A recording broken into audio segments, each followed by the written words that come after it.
नारायण नारायण नारायण नारायण। तो दोस्तों अभी हम बात करने वाले हैं नेटफ्लिक्स की यू इस साइकोलॉजिकल थ्रिलर सीरीज़ के बारे में। इस सीरीज़ की फिलोसॉफी थियरी के बारे में या इसके कैरेक्टर्स, इसकी कहानी हमसे क्या कहने का प्रयास करते हैं, इस पर हम डिटेल में चर्चा करने वाले हैं। वैसे ये समझना थोड़ा सा कंफ्यूजिंग है कि ये सीरीज़ हमसे क्या कहने का प्रयास करती है, क्योंकि इसकी कहानी एक साइको कैरेक्टर के दृष्टिकोण से, पॉइंट ऑफ व्यू से हमें बताई गई है। वैसे सीज़न 1 तो फिर भी समझने में आसान था, पर सीजन 2 हमें सच में थोड़ा सा कंफ्यूज कर देता है, क्योंकि सीजन 2 में जो गोल्डबर्ग को जेन्युइनली सुधरने का प्रयास करते हुए दिखाया है, मतलब सुधरने का प्रयास कर रहा है इसका अर्थ वो कोई पुलिस के सामने जाकर सरेंडर कर देता है या खुद की गलतियों के लिए वो बहुत पश्चाताप की आग में वो जल रहा है, ऐसा बिल्कुल भी नहीं है। वो अभी भी खुद को अंदर से सही मान रहा है।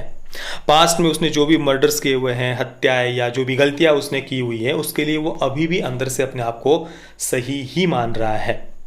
पर अभी बस जो एक नई लड़की लव क्वीन उसके जीवन में आई हुई है लॉस एंजलिस में जाने के बाद में, तो वो उसे बिल्कुल परफेक्ट मानता है लव को, और उसे परफेक्ट दिखाया भी गया है। और उस लव के लिए वो उसके योग्य वो बन सके, इसलिए वो खुद को अभी सुधारने का प्रयास कर रहा है या उसके योग्य वो बनने का प्रयास कर रहा है, और वो अभी किसी की भी हत्या नहीं करना चाहता।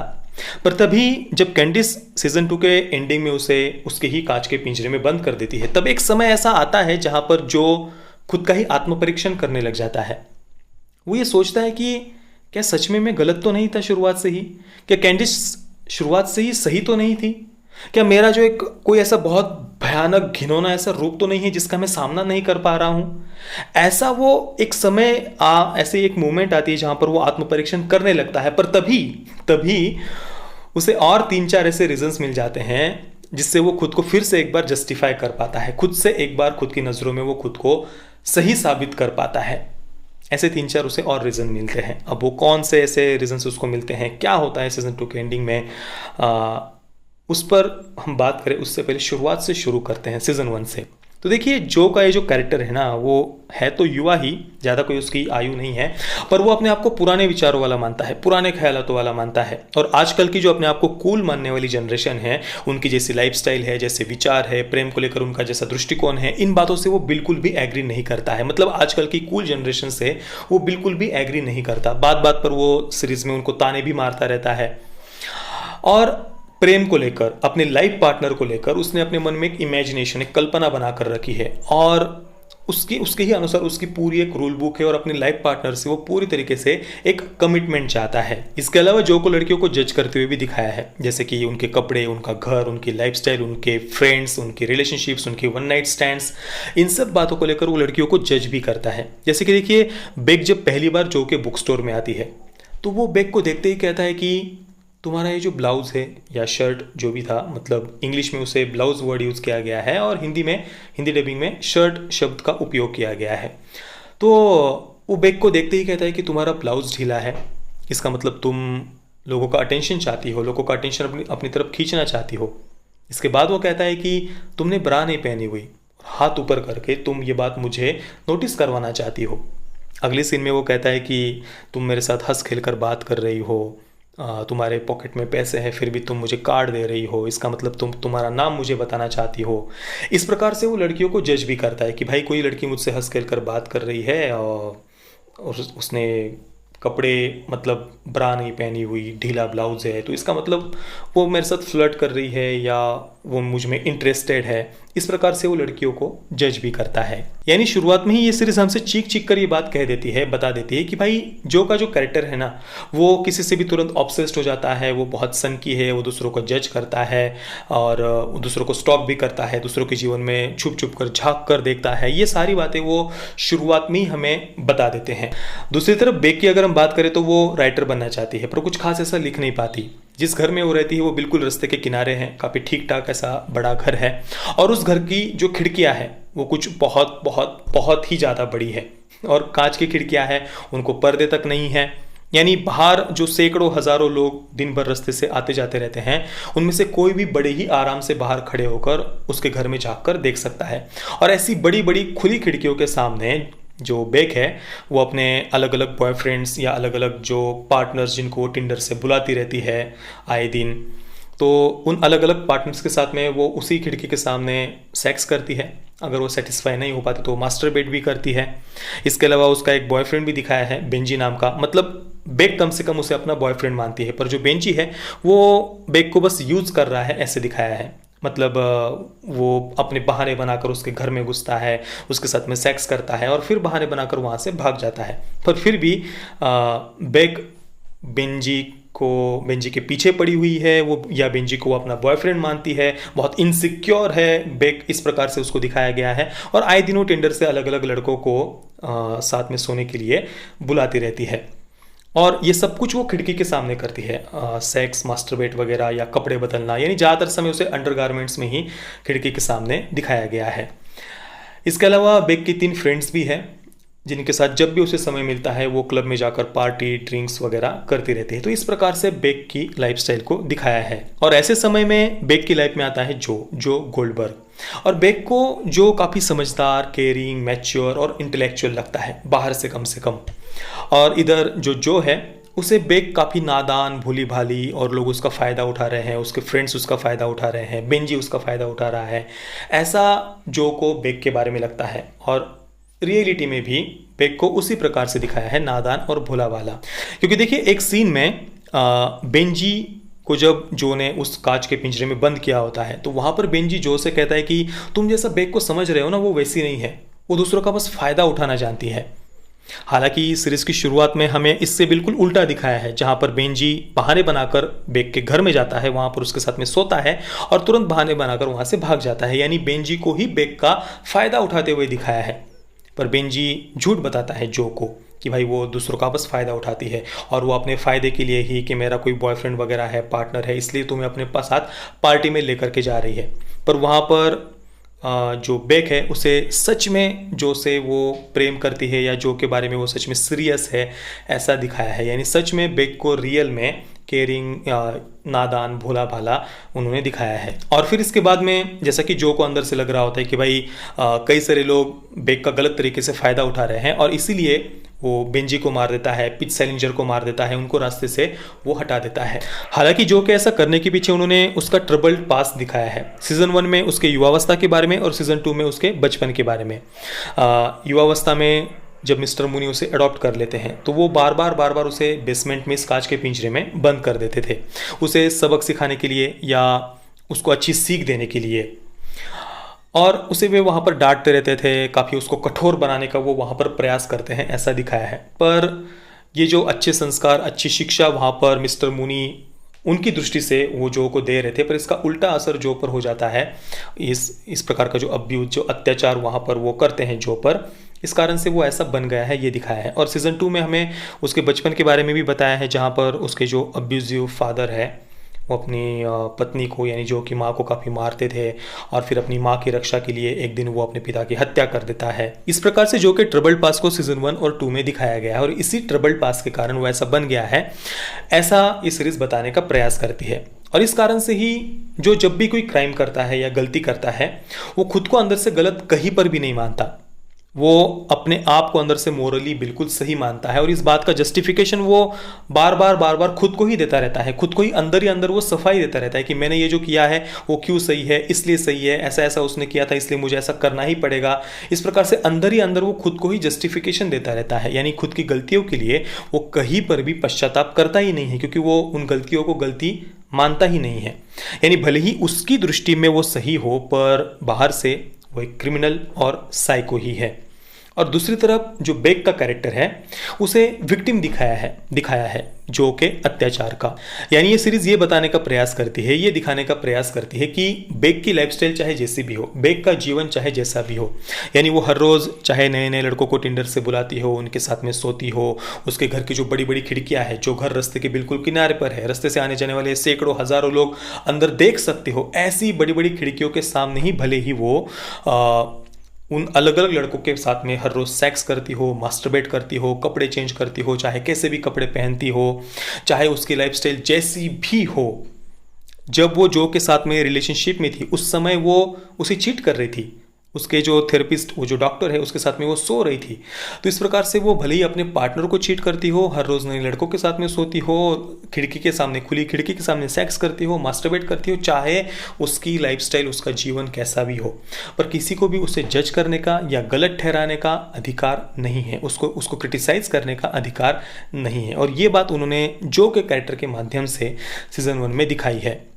और देखिए, ये जो बड़ी बड़ी खिड़कियां उन्होंने दिखाई है ना, ये थोड़ा सा इलॉजिकल लगता है कि यार बड़ी खिड़कियों के सामने ऐसा कौन मास्टरबेट करेगा, सेक्स करेगा, पर ये एक सिंबॉलिक उन्होंने इस प्रकार से इन खिड़कियों को दिखाया है। इसके माध्यम से, उन बड़ी खिड़कियों के माध्यम से सीरीज इसके मेकर्स ये बताने का प्रयास करते हैं कि भाई भले ही किसी लड़की की जो सेक्स लाइफ हो वो बिल्कुल ओपन हो, वो खुलकर अपनी सेक्स लाइफ के बारे में, मास्टरबेशन के बारे में, अलग अलग पार्टनर्स के बारे में खुलकर वो सबको बताती हो, या लोगों के सामने अलग अलग लड़कों के साथ में वो रिलेशनशिप में रहती हो, इन बातों को वो किसी से भी छुपाती ना हो, चाहे उसकी लाइफस्टाइल जैसी भी हो, उसके लिए किसी को भी उसे क्रिटिसाइज करने का, उसकी आलोचना करने का, उसे जज करने का अधिकार नहीं है, भले ही वो अपने पार्टनर को चीट कर रही हो या जैसा भी उसका जीवन हो। और जो लोग इस प्रकार से दूसरों के जीवन में झांक कर देखते हैं, दूसरों की लाइफस्टाइल को क्रिटिसाइज करते हैं, दूसरों को जज करते हैं, ऐसे लोग भले ही खुद को अंदर से सही क्यों ना मानते हो, जैसे कि जो भी अपने आप को सही मानता है, ऐसे लोग भले ही अपने आप को अंदर से नैतिक रूप से मोरली सही क्यों ना मानते हो, पर फिर भी वे गलत है, उन्हें ऐसा करने का कोई भी अधिकार नहीं है। और ऐसे लोगों को रिप्रेजेंट करने के लिए ही उन्होंने जो के इस कैरेक्टर को लिखा है। और यही बात इस वेब सीरीज़ के जो मेकर्स है, या जिस नॉवेल पर यह सीरीज़ आधारित है, उनके लेखक ने भी यही बात कही है कि दशकों से जो हॉलीवुड में रोमांटिक कॉमेडीज बनती आई है, रोमांटिक कॉमेडी के नाम पर जो बातें उन फिल्मों में दिखाई जाती है कि भाई जो हीरो है वो लड़की के पीछे पीछे जा रहा है, उसको मनाने का प्रयास कर रहा है, तो ऐसे जो हीरो के कैरेक्टर्स होते हैं इन रोमांटिक कॉमेडी फिल्मों के, वो भी जो से कोई अलग नहीं है, वो भी क्रिपी ही है, वो भी साइको ही है, होते हैं ऐसे कैरेक्टर। या ऐसी रोमांटिक कॉमेडी फिल्मों को क्रिटिसाइज करने के लिए ही उन्होंने ये यू वेब सीरीज़ बनाई है। ये उन्होंने इस बारे में आप विकिपीडिया पर भी पढ़ सकते हैं। पर देखिए, सीजन 1 का जो मैसेज था, उद्देश्य था, वो केवल इतना ही नहीं था कि भाई आपको किसी को जज नहीं करना चाहिए, या किसी की लाइफ में आपको झांक कर नहीं देखना चाहिए, या किसी को क्रिटिसाइज नहीं करना चाहिए। केवल इतना ही सीजन 1 का उद्देश्य नहीं था। अगर इतना ही उद्देश्य होता तो वे बेक को एक सीधी सादी लड़की दिखाते कि वो कमिटमेंट में विश्वास रखती है, वो ऐसे वन नाइट स्टैंड, फक बड़ी, सेक्स बड़ी, इन बातों को वो गलत मानती है, इन बातों में, ऐसी लाइफस्टाइल को उसको बिल्कुल भी पसंद नहीं है। ऐसा कैरेक्टर भी बेक को दिखाया जा सकता था ना, पर उन्हें ऐसा नहीं दिखाना था। सीरीज यही दिखाना चाहती है कि भाई भले ही किसी के 50-100 या उससे भी ज़्यादा वो लड़कों के साथ में हर रोज़ अलग अलग लड़कों के साथ में सोती हो, खुली खिड़कियों के सामने सेक्स करती हो, मास्टरबेट करती हो, और मतलब जैसे भी उसकी लाइफस्टाइल हो, पर फिर भी उसको क्रिटिसाइज नहीं किया जा सकता, या ऐसी लाइफस्टाइल को भी उन्होंने एक प्रकार से जस्टिफाई करने का, सही ठहराने का सीरीज में प्रयास किया है। इसके अलावा सीजन 1 में जो पाको का कैरेक्टर है, जो का छुटकू पड़ोसी, जिसकी माँ ड्रग एडिक्ट है, और माँ का जो पार्टनर है वो बहुत ज़्यादा अत्याचारी, अब्यूजिव उसे दिखाया है। वो पाको की माँ को भी मारता है और पाको को भी मारता रहता है, और जो को पाको की रक्षा करते हुए दिखाया है। वो उसे अच्छी अच्छी किताबों के बारे में बहुत सारी जानकारी देता है, और सीजन 1 के एंडिंग में वो उसके माँ का जो पार्टनर है अत्याचारी, उसको ठिकाने भी लगा देता है। और ठिकाने लगाने के बाद में वो पाको को कहता भी है कि कुछ अच्छा करने के लिए थोड़ा सा मुझे बुरा करना पड़ा है।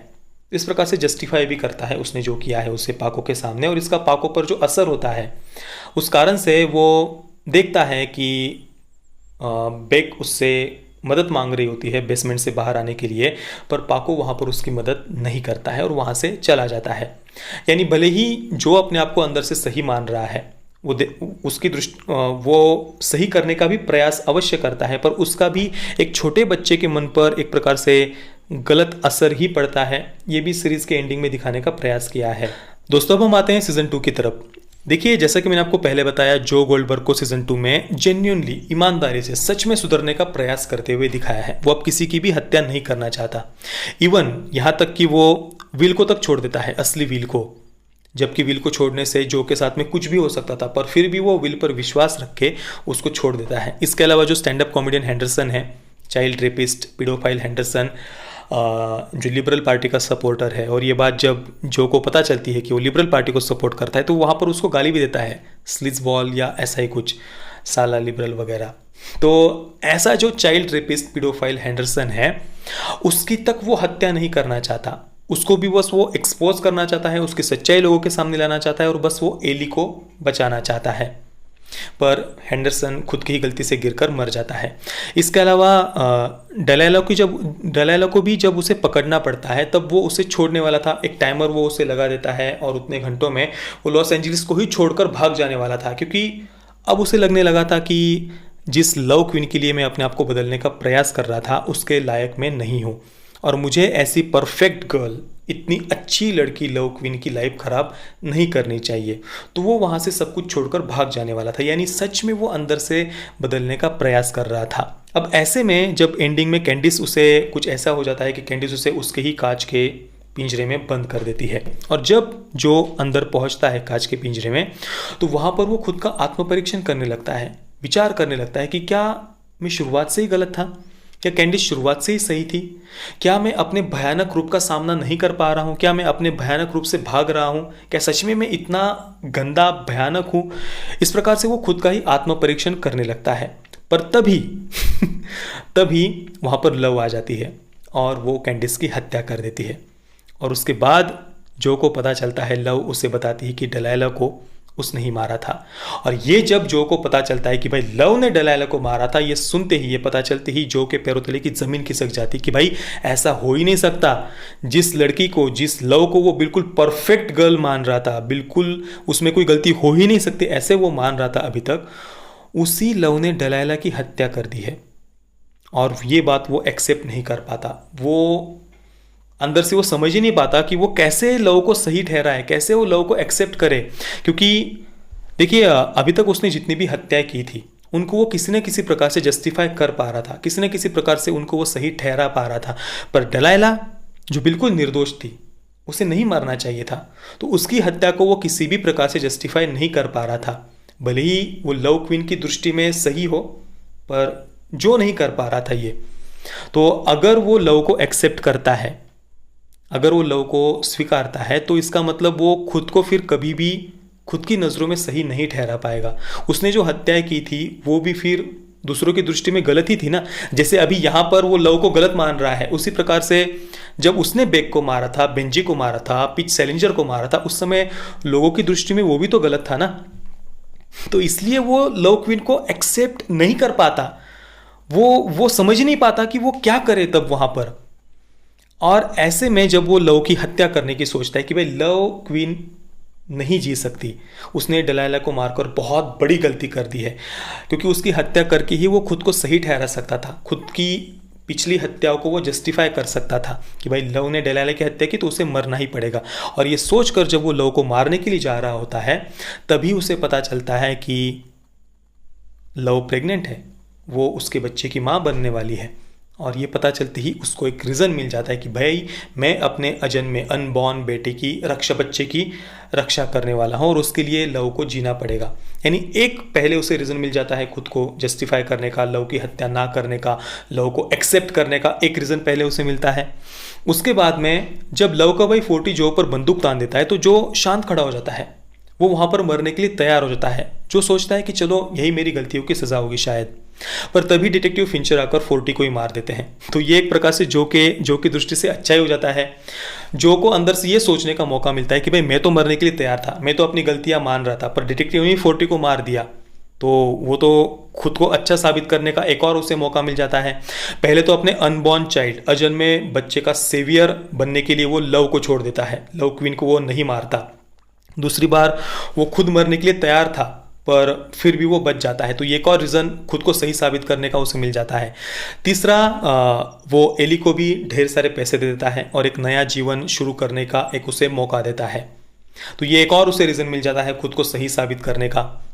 तो ऐसे जब वो खुद का आत्मपरीक्षण कर ही रहा था कि वो कैसे गलत है, तभी उसे 3-4 और ऐसे रीज़न मिल जाते हैं खुद की दृष्टि में खुद को जस्टिफाई करने के। और इसके बाद फिर सीज़न के एंडिंग में हम देखते हैं सीज़न 2 के कि वो शहर से बाहर एक बहुत ही सुंदर ऐसे जगह पर उन्होंने घर ले लिया है। वहाँ पर लव अभी शायद 6-7 या 8 महीने की गर्भवती है, वो घर के बाहर खड़ी है और लव की दृष्टि में तो ये परफेक्ट था सब कुछ, पर जो खुद को एक सोने के पिंजरे में कैद मैं हूँ इस प्रकार से जो अंदर सोच रहा होता है।